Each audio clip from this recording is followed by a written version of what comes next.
Rosalie Bandabadai, the president of the Alachua County Gainesville League of Women Voters. I want to welcome everybody to this candidate forum for the City of Gainesville election. This forum is co-sponsored by the League of Women Voters and Women for Wise Growth. We appreciate your attendance and especially the participation of all of the candidates. An open forum such as this is the essence of our democracy and the freedom we enjoy in this republic. So we will begin the day if everyone would rise and say the Pledge of Allegiance. I pledge allegiance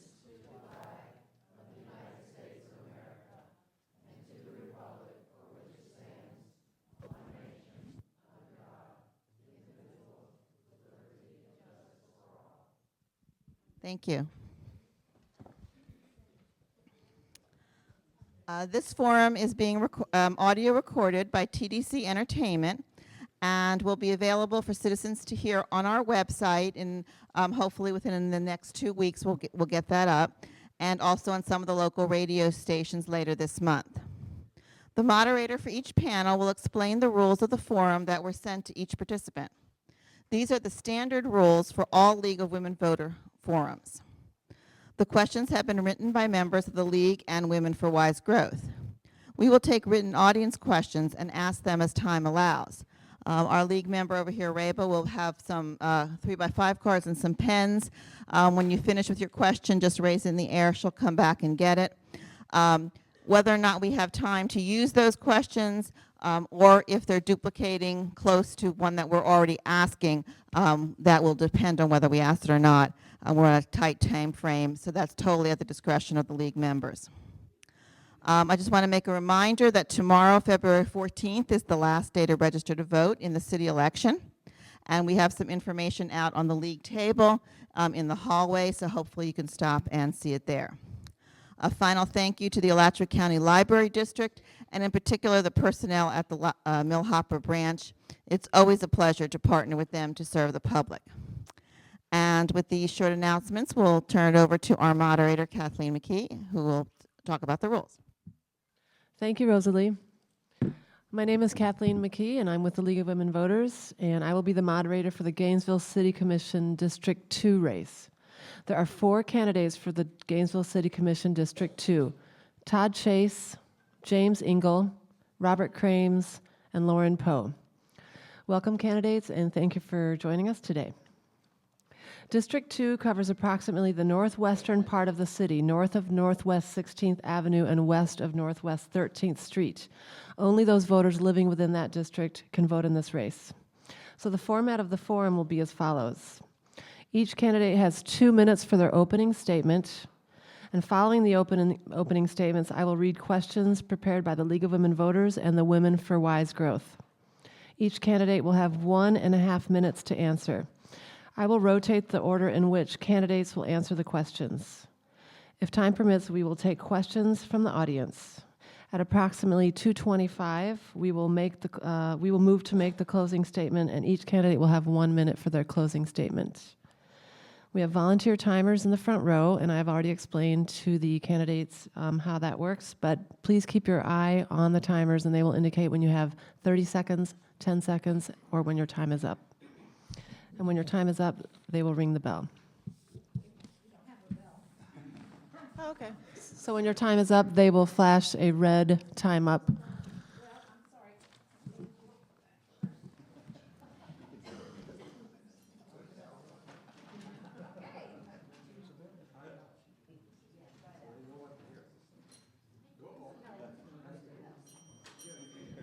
Okay, so we do have a bell.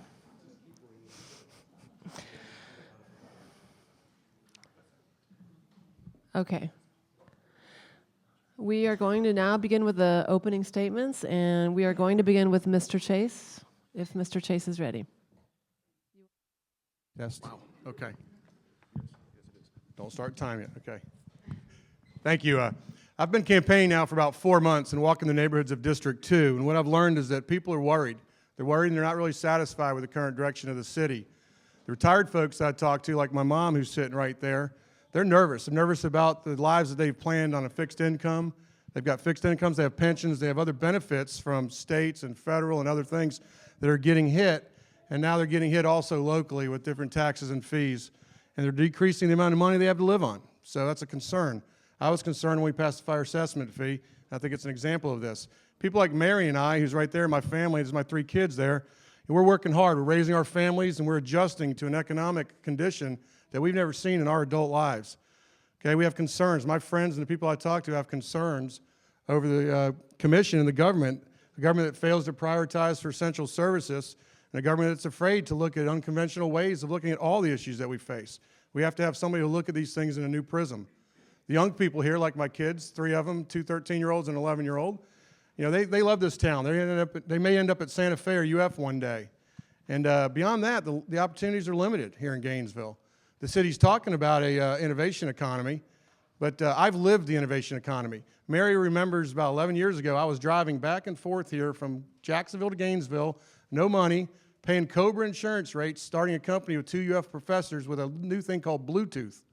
We were a little early, unfortunately, to that game, and we missed the opportunity, but I was introduced to those kind of opportunities here in Gainesville, and I've been doing that. We'll talk about that. I think we're at a crossroads, and I think the choice is clear. If you're here and you're happy with the city commission and the way we're going, I'm not your guy. I'll be very clear about that. But if you're looking for a new choice, I think that you're looking for a voice that's formed in 44 years, raised by a single mother, a naval officer for 23 years, a Harvard MBA, an entrepreneur and a coach, and finally the 2 most important titles a man could ever have in their life, a husband and a father. Thank you, Mr. Chase. Mr. Ingle, your opening statement. Thank you. Before I really get started about me, I would really like to say how much I appreciate this forum and the League of Women Voters. That you guys have done an amazing job on a lot of issues through the state, particularly on Amendments 5 and 6 getting passed last year. That's going to clean up state government a lot, and the League of Women Voters was very influential in getting that done. And having gone through several of these forums now, it's very nice not to be having to get 14 different answers to the same question and actually get in a little bit of time to talk. So thank you very much for the opportunity to be here, and thank you very much for putting this forum on.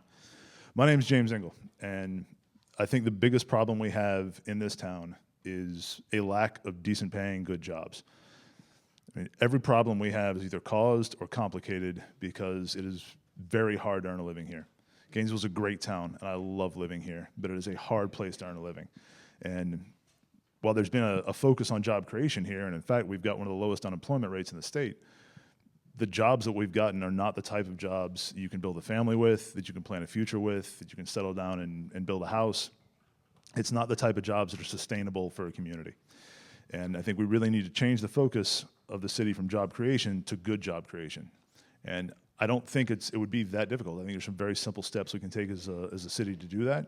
And the money that we spend making sure that it's getting reinvested back into the local economy. And until we fix that problem, and until we look at fixing the poverty rates and the lack of opportunities here in Gainesville, every other problem we have is just going to continue to get worse and worse. Thank you. Thank you, Mr. Ingle. Mr. Krames, your 2-minute opening statement. Thank you.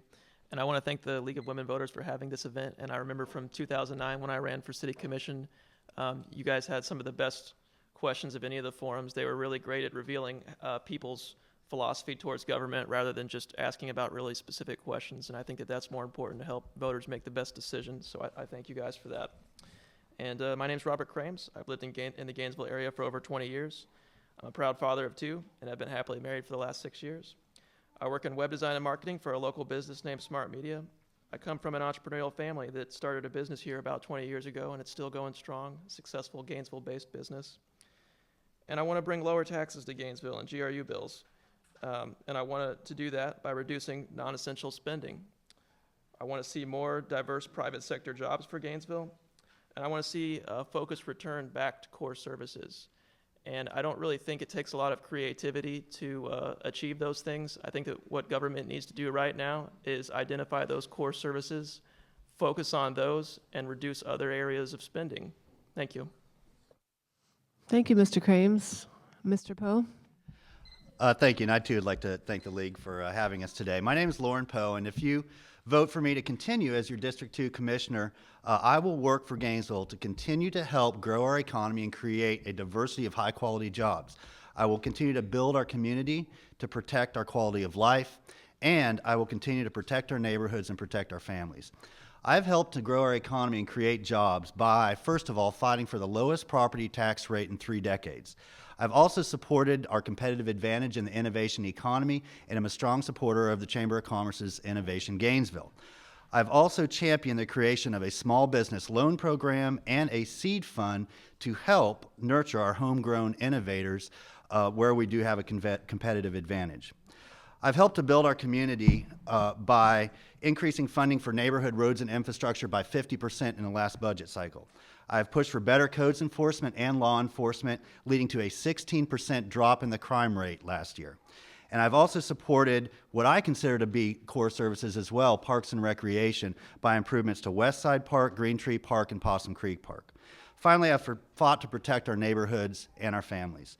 I have kept core public safety services whole during our most difficult budget session in a generation. I've also worked with many community organizations to bring a family safety center to Gainesville, which will centralize the services needed for victims of domestic violence and child abuse, helping our most vulnerable citizens in their time of greatest need. And finally, I've been a strong advocate for a cover-up, not a cleanup of the Copper Superfund site. I was also instrumental in getting the University of Florida to help participate in a health study for the surrounding community, bringing long overdue relief to a community that's been neglected for too long. It has been my honor to serve you, the residents of District 2, and I hope to earn your vote on March 15th. Thank you. Thank you, Mr. Poe. We will now move on to our prepared questions. And Mr. Ingle, we are going to start with you with the first question. Do you support the recently approved fire assessment? And if so, state your reasons. If not, please state ways you would propose to make up the revenue difference. Thank you. That's a very good question. I do support the fire assessment for several reasons. One, there's been some talk about trying to preserve core services, and I think pretty much everyone in the city can agree that fire protection is a core service. You know, of any tax that we pay, that is one of the very few that is dedicated entirely to a service that pretty much everyone agrees we need. So whether you think the taxes are too high or too low, something that's dedicated specifically to something that everyone agrees is a core service, I think is a good idea. Second, I think it's important that everybody in the community pitch in the community.